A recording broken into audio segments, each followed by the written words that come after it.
2024 Hurun ആഗോള സമ്പന്ന പട്ടികയിൽ ഏഷ്യയിലെ സമ്പന്നരുടെ തലസ്ഥാനമാണ് മുംബൈ. ഏഷ്യയിൽ ഏറ്റവും കൂടുതൽ ആളുകൾ ചേരിയിൽ ജീവിക്കുന്ന പ്രദേശവും ഇതേ മുംബൈ തന്നെ. പുതിയ ഇന്ത്യയിലെ വ്യക്തമായ അസമത്വത്തിന്റെ കണ്ണാടിയാണ് ഈ കണക്ക്.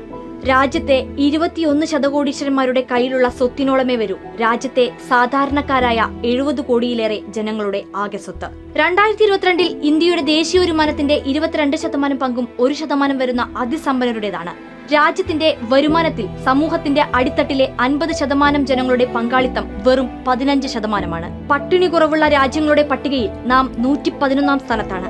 126 രാജ്യങ്ങൾ മാത്രമാണ് ആ പട്ടികയിൽ ഉള്ളതെന്ന് ഓർക്കണം. അന്താരാഷ്ട്ര തൊഴിൽ സംഘടനയുടെ കണക്ക് പ്രകാരം നമ്മുടെ രാജ്യത്ത് 65%-ലധികം അഭ്യസ്തവിദ്യരും തൊഴിൽ രഹിതരുമാണ്. അവരിൽ തന്നെ 85% പേർ യുവാക്കളാണ്. അസമത്വം ഇത്രമേൽ പ്രകടമായൊരു കാലം വേറെ ഉണ്ടായിട്ടുണ്ട്.